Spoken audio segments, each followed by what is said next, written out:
มังกันก็ได้นะแต่ว่าตั้งนานนั่นแหละนำมันได้กาขันมันตื่นเตตื้อสูงมาหรือเก่าได้กันเนาะยันว่าในอิสราเอลเขาก็ก้อยน้ำหนักอิหร่านเขาอิหร่านก็ก้อยน้ำมาตอนแต่อิหร่านเขาเนาะก็ในอิหร่านได้น้ำมันเด่นไปกว่ายันเบอร์อเมริกันในเป้าหมายของมันยังอันดับดีกว่าเอาน้ำมันเด่ไปกว่ายื้อใส่ที่ก่อข้างในกว่ายื้อใส่ตับซึกเล่มไปยื้อใส่ที่พื้นที่น้ำมันเขาเนาะก็กับอิหร่านในยื้อใส่ของอิสราเอลเขาก็ในของอเมริกันเขาอยู่ตั้งแต่วันออกกลางซึ่งก็อิหร่านในยื้อใส่เนาะเพราะว่าอเมริกันเนี่ยมันก่อมจังถอยนั่นค่ะเนาะก็ในอิหร่านก็พวกถอยก็เดลัยยอมเรียกลายเปิงอุปเปิงพ่องงำวันเมืองของมันยาวก็เดลัยเรียกลายผู้นำอันกึ่งกับจู้อเมริกันนะเพื่ออันกึ่งกับจู้รัสเซียว่าเขียวที่นั่นก็ติดตกลงกว่าแต่ว่าที่นั่นเนี่ยการต่อรองกันสูงนะกูภายกันเนาะอามาที่เป็นภายอิหร่านเนี่ยอามาที่เป็นภายอเมริกันเนี่ยอามาที่เป็นภายอิสราเอลเนี่ยก็การลองปังตึกของอเมริกันพวกกำเนิดได้อเมริกันได้ไปเลยสังสิมิโอกันเนาะหรือสิว่าสิ่งเงินมิเลียวก็ยาวก็ป้อมปีมากก็ซุ่มสิรินาตาแท้งที่นั่นสิเลยขึ้นในถอยทับซึกกำไรเนาะเป็นนั่นเลยพวกเลยถอยทับซึกในตัวโน้ตทำนั่นก็อยู่กำไรว่ากวนอันเกี่ยวกับเลือกมันขึ้นมาเลือกตั้งมันขึ้นมาแทงก็เต็มมีภัยก็ในพอมันเป้อะไรอีหลานเนี่ยนะได้เลือกตั้งมาแทงก็มันก็ได้เป้หรือนั่นก็ขี่เขารัสเซียเขาจะในก็ตีอ้วนกว่าลงกว่าเพราะว่าเขาซิมละอีหลานกันนะอันนี้ตัวโน้ตทำนั้นมีคอเขียงตามันสูงแห้งนะเพราะว่ามันซิมไรอีหลานก็ได้ไรน้ำมันยาวก็ได้ไรอุ้ยลีต่างๆวันออกกลางในยุ่มยำตั้มใจเนื้อมันแทงเดือเก่าก็กับเพราะว่าเห็นอะไรเสร็จอเมริกันได้เอายังซึกขึ้นกว่าที่เกาะข้าก็ได้ย่าอีหลานเขายื้อแบบอีหลานเขาได้รัดว่าเตรียมปันให้ขึ้นหรือมือให้เดียวให้จุดเผาแบบให้เสียงเนี่ยเดียวขีปนาวุธยื้อใส่เนี่ยเพราะเป็นจังนั้นก็ตัวโน้ตทำในพวกก้นมันตายนำแห้งได้อเมริกันได้จังใจนิวเคลียร์ค่ะเนาะยันบอกเนี่ยมันเปลี่ยนมาหนึ่งของกำผาเนี่ยต่อให้มันใจนิวเคลียร์ก็ภายในไปฮัดมาให้สังนักมันครับเนาะมาด้วยนะครับนะอยู่อันวางก็ติดไปจังให้สังนักมันมันก็ติดใจนิวเคลียร์ในวงแก็บนั่นค่ะเนาะมันจากนั้นมันจะมาปล่อยใส่ที่เกี่ยวปานนะมันก็กระตุ้งเตื้อดังเมืองดิมันก็ตุ้งเตื้อกวนในเมืองเกี่ยวปานแกเห็นอะไรกำลังเกี่ยวปานอันอยู่อันนั้นแท่งซึกก่อดังเมืองซึ่งก็ถอยซึกขึ้นเสียงๆก็ปักเปิงรักเมืองของอเมริกันเป็นคนก็เขียนเตรียมบันยาก็เขาก็อยู่ภายใต้ปักเปิงรักเมืองนั้นมาก็ในอเมริกันก็รับเมืองสูงในเขาได้โฮมกันได้มาจอยพวกป๋องกำไรลองผมรวมใช่ไหมเขาได้มาโฮมกันตั้งสูเฮ็ดก็การสูดได้มีซึกอันเกิดคิดดูเก่าแกสูดเดียวเลยมีซึกอันส่งกันนอกเมืองไงแกกว่าตึกเมืองหลายเมืองนึงแท้ยาวเนี่ยอันเป็นเกี่ยวปานก็ยอมรับเนาะมือหลาย10 ปีป่นมาครับเนาะอันนั้นก็เฮ็ดให้เกี่ยวปานนั้นซุ่มปางตึกกับผาลุงภาพปอกกำสองเหมือนเจ้าหนังเยอรมันก็เหมือนกันเนาะเยอรมันนี่ก็เหมือนดังก็หายนะครับเนาะเยอรมันนี่ก็ไว้หลังมาก็ย่าอเมริกันเขาสหภาพโซเวียตเขาให้โฮมมือในมังเยอรมันก็ในเพื่อเยอรมันก่อยๆเอาเนี่ยกำในอเมริกันได้ขึ้นกับโฮมเยอรมันขึ้นโฮมขี่โฮมลายพายขึ้นมังสหภาพโซเวียตขึ้นอ่อนๆแต่ว่าอเมริกันนี่มันเด็ดจังได๋ครับเนาะเพื่อกับพวกกำในก็ตัวโน้ตทำนี่ก็เพราะว่า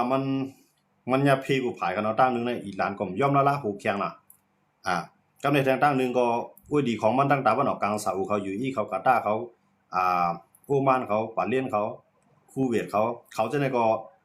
ตื่นอำปันให้อเมริกันในขึ้นปังตึกตื่นเฮ็ดให้สิเลยปังตึกครึ่งๆกลางๆสิได้มือกว่าขึ้นในตั้งตาวันออกกลางในที่มีดองตุ้มตื้อแฮงแต่ว่าเขาจะได้ก็ใครปันอเมริกันขึ้นปังตึกให้สืบตึกกว่าให้ถึงที่สุด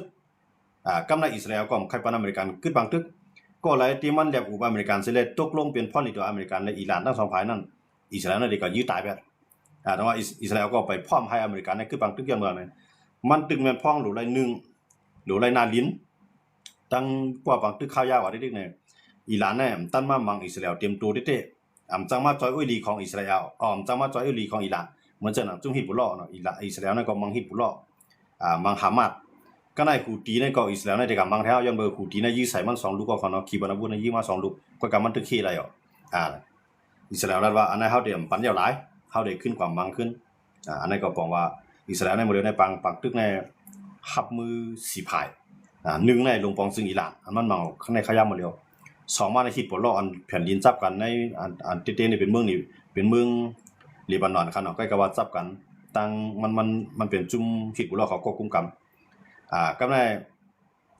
เฮ็ดอะไรเขามาเฮ็ดก่อกันตั้งอิหร่านเขาตั้งฮิตบ่ลอเขาตั้งฮามาสเขาตั้งฮูตีเขาจะได้ห้างเลยเขาไม่ก่อกันน่ะเต้ๆในเขาเป็นเจ้าอาหรับนั่นกันก็เป็นเจ้าชีอะเนาะชีอะอันเป็นซุนนีทำเป็นเหมือนจะหนังกาตาร์ในจอร์แดนในอียิปต์ในบาห์เรนเนี่ยเขาจะนำเป็นซุนนีเป็นมุสลิมนั่นกันก็ว่า มันมีมันมีมุสลิม2เมียวมุสลิมชีอะห์นะครับกว่าแนวตั้งของอิหร่านมุสลิมซุนนีนะครับกว่าแนวตั้งของอเมริกันเขาแนวตั้งซาอุเขาอยู่อีเขานะครับเนาะเขากับแนวตั้งนั่นแหละย้อนนั่นเลยตรงว่าอันใดฮันดีอิหร่านก็มาเฮ็ดก็อิหร่านให้เปลี่ยนเฮียงกันอันใดฮันดีเนอซาอุเขาอยู่อีเขาก็กะทั้งพุ่นแต่ว่ามันได้มีซุนนีและชีอะห์เนี่ยเขาดึงมังกันไว้อยู่กันเนาะอันเป็นชีอะห์ในเป็นจ้าอิหร่านเขาและฮิซบุลลอฮ์เขาฮามาสเขาฮูตีเขาจะเนี่ยเขาได้เป็นชีอะห์ครับเนาะมุสลิมชีอะห์ก็น่ะอิหร่านว่ามันได้เป็นปีใหญ่เบิ่นสิแลเตก็ต่อสู้อิสราเอลเหมือนจะหนังเมืองเจออันเป็นซุนนีได้เขาก็เฮ็ดก่ออเมริกันไปได้ก็เขาก็ได้ต่อสู้อิสราเอลครับได้ต่อสู้อิสราเอลเสียมก้าในไว้หลังมาในใครจำใจกันตั้งอิสราเอลมาก็นำกันเนาะย้อนมาจากนั้นว่าคืออิหร่านก็เนี่ยก็ในอิหร่านในก็ย่าอเมริกันบางมันในก็อเมริกันได้มากขึ้นแบบนะมื้อนี้อเมริกันได้ขึ้นแล้วอิหร่านในยื้อใส่ตั้งตาวันออกกลางที่ไหนก็อเมริกันได้ไปกับตึกมันมัน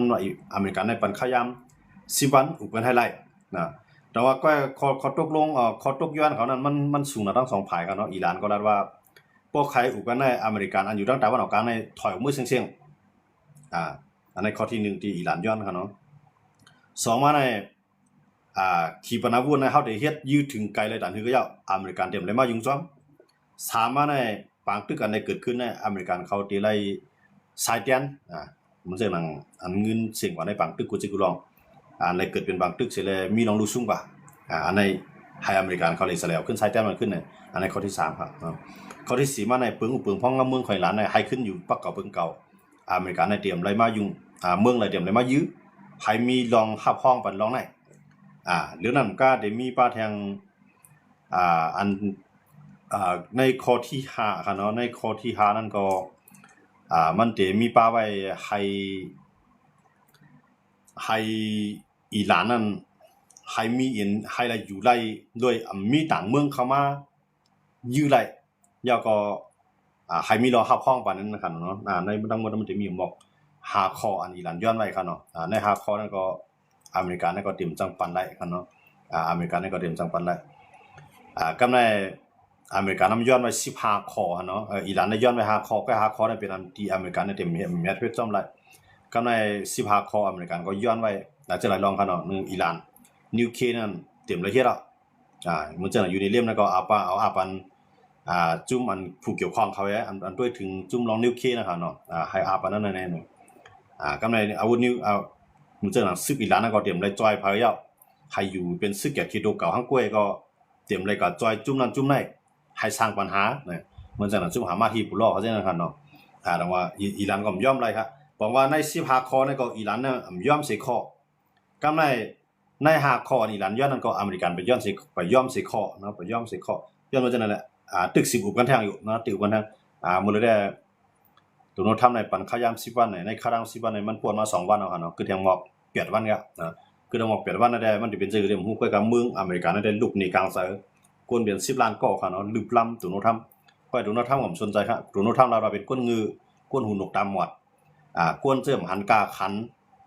ตั้งนาก็เนี่ยตัวโน้ตทำนี่เขาเป็นก้นงือค่ะเนาะก้นเมืองอเมริกันนั้นมันนี่กลางไสนั่นค่ะเนาะก็ว่าได้เป็นเงือลักก็ยาวเนาะก็ว่าเขาก้นเมืองจังได๋ขึ้นมาแห้งๆเด็กๆก็จังหวะเนาะตัวโน้ตทำในลึกมันเตี้ยๆในเปลืองอเมริกันเขาในให้ป้อนลึกแบบผู้นำในเขาถึงลึกหลายอ่ะนะมันถึงลึกหลายเปลืองเขาในว่าพวกใครมันอย่าไปขึ้นมากก็มีตังเหลือไว้เลือกตั้งนะให้เพราะว่าเกี่ยวให้เลยลึกล้ำเป็นมันให้ออกกว่าในเปลืองอเมริกันในคำเฮ็ดหลายเนาะเยอะมากเลยกำในประธานาธิบดีในมีอำนาจสูงสุดเขาใจยังซึกติกุมกำติแล้วพวกคนเมืองจะย่อมก็ยังซึกขวางไว้เอาตำรวจเอาเย่นั่นเนาะขวางไว้กำในตั้งนึงก็โดนทั้งก็สั่งขับตึกในโดนท่านั้นมันดีแล้วฝังแล้วมันเต็มนั่นเต็มถ่อมก้นเมืองมันก็กะว่าพวกพวกมันถึงขยาม10วันเอาแลโดนทำเนี่ยเฮ็ดสังไลอิหร่านก็ยอมโดนทำก็ไปซิมไลนายได้อันนั้นได้พวกเลือกตั้งมาได้มันเต็มปีอ่ะเนาะโดนทำเนี่ยเนาะก็กะพวกมันซิมไลก่อคากก่อคากนั้นประมาณสุดๆอันได้ซิมอ่ะก็ในปังหลายข้อมูลในก็อเมริกันในที่เป็นก้นก่อนโหสิได้ให้หลายๆเมืองในเข้ามาเฮ็ดให้อิหร่านในถอยอย่าไปกว่ายื้อใส่คืออันที่เรียนมาเอาผมรวมนะครับเนาะมื้อนี้อันพร้อมแต่ได้ส่งคือมาของแต่ได้ส่งแฮงซึกมาผมรวมในมันมีแววเหมือนจังหนังเยอรมันเขาฝรั่งเศสเขาจังได๋ก็ เขาก็ฮันดีแต่เดียวยังซึกในเขามาผมจะว่าเขามาตึกอิหร่านกันเนาะก็เขามาผมรู้ว่าอย่าไปให้อิหร่านนั้นยื้อใส่ก็เพราะว่าเขาจะให้เขามาเลยอิหร่านยื้อใส่เขาก็ได้ยื้ออิหร่านนั่นเนาะนั่นได้ผมว่าเขาได้เขาลาดว่าเขาผมจะว่าตาเดียตึกอิหร่านก็ว่าตาเดียให้ฮื้อในเรียนได้ตีปังหลายข้อมูลนั่นได้เขาได้เข้ากะนะบอกว่าเยอรมันอาจจะเนี่ยเขาด้วยเงาลายมันเขาด้วยตัวนู้นทำนะว่าตัวนู้นทำในกวนเมืองมันต้องได้ลืมมันไรต้องมันได้ทอมอันนั้นก็ต้องมันได้ยื้อไรก็คาดก็ในตัวนู้นทำลาดไว้ว่านาโต้ว่ายุโรปว่าจะเนี่ยเปลี่ยนกวนขี้ยันเปลี่ยนกวนขี้กูนะครับวันตัวนู้นทำในขณะมันตัวนู้นทำในมันเหมือนจะว่าพาเขาใส่หูนั่นนะเนาะตั้งรัฐมาในมันป้านพิษวงกับกูโก้นะเนาะกำว่ายุโรปเขาในว่าเป็นอุ้ยลีกันว่าแห่งไรในข้าย่าหมดเลยในอันไรที่มันเป็นเพนั้นเฮาอเมริกันในเพื่อกับมังเปอร์เซ็นต์แห่งไรใจเขาจะได้มาข่มรวมที่ปังหลายข้อมูลก็พัดมาคียานาตัวนู้นทำหลาเขาคันเนาะก็ในไปตัวเลยอังกฤษเขาฝรั่งเศสเขาจะได้เพราะว่าเขาปีอะไรเขาได้เมียนหูเข้ามาเนี่ยผมเรียกใครก่อนแนวตั้งนั้นที่เราเต่งก่อนเข้ามาไปยุโรปเขาในก่อนนะพัดเข้ามาเต้ๆคันเนาะงาเงิมมันจะนั่งอเมริกันในอิหร่านในก็ยื้อใส่ถึงในเมืองอังกฤษแล้วมันก็เฮ็ดมากคันเนาะเต้ๆก็มีตับซึกอเมริกันนั่นคันเนาะที่เมืองเต้ๆก็มีตับซึกอเมริกันนั่นคันเนาะที่เมืองอังกฤษคันเนาะกำในที่เมืองอย่างในตุรกีนะตุรกีนี่ก็ยากกว่าขีปนาวุธ2ลูกครับก็กลับไปฮัดมาอึงไปฮัดมาไปด้วยกันนะแล้วนั่นได้กูให้พาได้อ่อนกันไปด้วยโดนัลด์ทรัมป์ไปด้วยประธานาธิบดีโดนัลด์ทรัมป์ก็มันได้ครึ่งหลายๆในขณะมื้อนี้อิหร่านคือข้ายามเปียดวันเรียนบ่โดนัลด์แท้เลยโดนัลด์ทรัมป์ในปันข้ายามมองนั่นน่ะเนี่ยโดนัลด์ทรัมป์ลาว่าผู้นำอันสูงสุดในเมืองอิหร่านเนี่ยเฮาอุบหลายอ่ะนะว่ามันอุบกันได้มันมื้อนี้อิหร่านเนี่ยเปลี่ยนกว่า3ปอดอ่ะนะครับมันจังว่าอันตึกหูแข็งเอาแน่มันมีมก็คือก็ว่าอันกวนอิหร่านฮันลีแลปันแห่งส่วนใหญ่ในอุบอิหร่านอุบอเมริกันว่าอยู่นะครับเนาะโดนัลด์ทรัมป์ในว่าไว้จังนั้นมันเต็มที่เต็มหูโดนัลด์ทรัมป์ในมันก็โดนัลด์ทรัมป์รัดกว่ามันบ่ยุ่มคำเดียวก็ว่ายุ่มเสตาก็มันมีอำนาจในมือเขาเนาะเขาก็เลยไปตัวเงาลายมันเนาะมื้อนี้คือแทงข้ายามเปียดวันข้ายามอิหร่านนะข้ายามอิหร่านในเปียดวันของมันปานไว้ครั้ง10วันปนมา2วันเอาเนาะว่าปนมา2วันเอาปอมาคือ8วันพวก8วันเอาแน่มันสิเอาแฮงซึกเข้าเสียมไหลก่อคากอยู่อันนั้นก็มันเอาแฮงซึกเข้ามันเอาแฮงซึกมันหลอกไปก็อิหร่านในย่อมปืดปังหลายข้อมูลปัน5พวกอิหร่านย่อมปืดปังหลายข้อมูลมันก็โดนทำก็ลาว่ามันได้รัดว่าเฮาเปียนั่นก็นำมันที่ก่อคากในก็ควมกันดังอเมริกันเสียให้อเมริกันเข้ามามีส่วนร่วมผู้นำอิหร่านนั่นก็ยอมเรียกหลายเฮาว่าในคณะ8วันนั้นพวกมันเปลี่ยนกว่าเนาะเฮาว่าพวกมันเปลี่ยนกว่าก็บ่ถ่อมอิหร่านเขาว่ามันเลยได้เขาว่ามันเปลี่ยนหลายอเมริกันมาก็เฮามุงมองไปกำนำในของมันนี่มันเป็นกวนอันรัดความแข็งบนเฮ็ดติๆมันเป็นทางเมียวเนาะเฮาได้ไปตุ้ยนั่นนะเฮาได้ไปตุ้ยก็เฮาได้ยุ่มหลายรัดในนั้นมันก็เต็มหลายอย่างบ่เนี่ยกูไผพายมันรัดความแข็งมันเขาโดนทำรัดว่าเขารัดแข็งละลายก็ติๆในเขาย้อนอุบเฮาละลายโดนทำรัดว่าเนาะมันจังอิหร่านในย้อนอุบบางปอก็โดนทำในได้รัดว่าข้าวปั้นข้าวยามสูงมานำมาป่นข้าวยามอุบว่าบางปอกว่าจังได๋ก็มีครับประธานาธิบดีโดนัลด์ทรัมป์ในกันนะย้อนว่าจังได๋ดอกว่ามื้อเร็วเนี่ยพวกที่ไปยุ่มอิหร่านก็มันสว่าเฮานั่นไปซุ่มสังเฮาเป็นฝ่ายเป้อเมริกันอิหร่านก็มันรัดว่ามันเป็นฝ่ายเป้อเมริกันเพราะว่ามาด้วยในผู้นำของมันใน40ก็ในผู้ลงมือหลายหมดอ่ะซ้ำที่ว่ามันเปรี้ยวอันนี้ก็ดีอยู่คั่นเนาะก็ในเขารัดว่าทีมบางแบบตับซึกอเมริกันให้เลี้ยวมันจังว่าเดียวไผเผาไปทั้งเสียงก็กับว่ามาด้วยซึกอเมริกันมันถึงตายเอา13ก็ซึกอิหร่านนั้นผู้ตายว่าหาเฮียงปลายมันนั่นได้เฮาได้ไล่ด้วยตอบปองว่ามื้อนี้ยุ่มโดนัลด์ทรัมป์ก็ไปไล่ยุ่มอิหร่านก็ไปไล่เฮาได้ไล่ยุ่มข้าวยามมันสิเปลี่ยนมาตั้งนานแล้วก็โดนัลด์ทรัมป์นั่นคือเลยว่ายุ่มมันไล่ล่ะเนี่ยมันนัดว่าอิหร่านเนี่ยคืออิหร่านเนี่ยเฮาย้ายไปในหูปากเนี่ยตั้งปากเนี่ยเฮาย้ายไปแล้วหูปากปูนเนี่ยขีปนาวุธเนี่ยก็กึดหมอก10ปูนแล้วใน90ปูนเนี่ยเฮาย้ายดูแลหมดแล้วอันนี้โดนัลด์ทรัมป์คั่นนะปืนเผาคั่นนะก็เนี่ยเหมือนจังนั้นอันให้กันตั้งกลางเฮาเนี่ยก็อำเลือสังอ่ะเฮามีอะไรง่ายๆแกก็กับอิหร่านก็ตึกยื้อเครื่องบิน F-35 อเมริกันตกอยู่บอกว่าโดนัลด์ทรัมป์ก็ลาดลองเต้มันอิหร่านก็ลาดลองเต้มันนะมื้อแล้วเนี่ยไปมีไผลาดลองเต้ก็กับว่าอันที่ลาดลองเต้มันได้มันเปลี่ยนข้าวยามในข้าวดัง8วันในโดนัลด์ทรัมป์ลาดว่าพวก8วันในอิหร่านเฮ็ดจ้องก็สิยาวกันกว่านะเฮ็ดจ้องในความหมายของอเมริกันนี่ก็1บางหลายข้อมูลก็ถอยบันแฮก็ในก็คาดในเขาก็เดิมเขาซื้อมา ก็กะให้อเมริกันเนี่ยมีศูนย์ไรน้ำมันที่ไหนเมียงกันตัวโน้ตถ้าเป็นรัสเซียขนาดมือด้านไหนมันเดี๋ยวรัดว่ากับปีนไปเรียกลายแบบก้นเมืองย้อนมาเนี่ยก้นเมืองอิหร่านทุกย้อนมาเขากับจอยก้นเมืองอิหร่านมือด้านในวันเนี่ยมือเดียวมันรัดว่ามันเดี๋ยวน้ำมันเนี่ยมันรัดซิวๆขนาดน้ำมันเนี่ยพอเขาพออิหร่านย่อมลองน้ำมันเนี่ยก็หนึ่งอเมริกันก็ไล่อิหร่านก็ไล่ทั้งสองฝ่ายก็กะอิหร่านเตรียมไล่ส่งคายวันพายเนี่ยนั่นเดี๋ยวอยู่ดีประธานาธิบดีโดนัลด์ทรัมป์เสียเขามามีศูนย์หูจอมหันจอมเฮ็ดจอม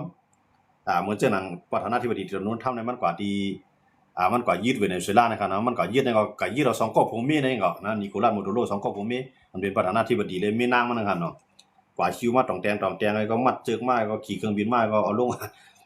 ก็คิวมาในลูกนอนนะครับนะก็ในที่ไหนก็ในมันว่าในเมืองเวเนซุเอลาเนี่ยพวกก็เลยมาย่อมโดยอเมริกันนั้นมีเขามีศูนย์รวมนั้นในการ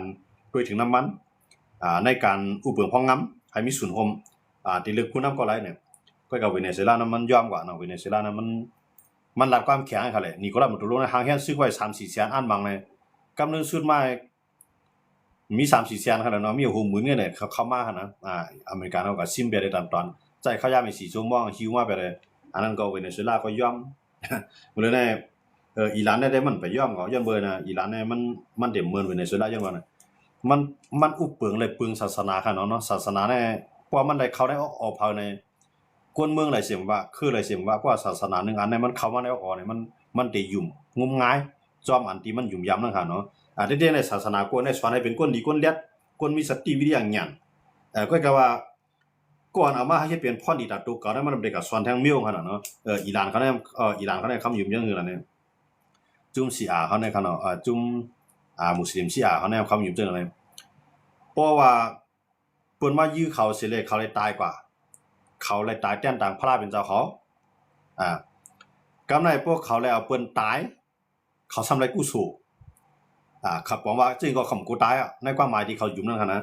ยันนั้นเลยตรงว่าตั้งยุ่มยำอันนั้นมันยุ่มยำเพียงหนาลายเลยเขาย่อมตายย่อมจุนอันนั้นได้ตัดได้เปลี่ยนไปเรียกลายเปิงอุปเปิงเขานั้นมันได้หยาบนั่นค่ะเนาะอิหร่านนั่นค่ะเนาะมันได้หยาบที่ไหนกำในอิสราเอลยุ่มยำจริงเหรอเนี่ย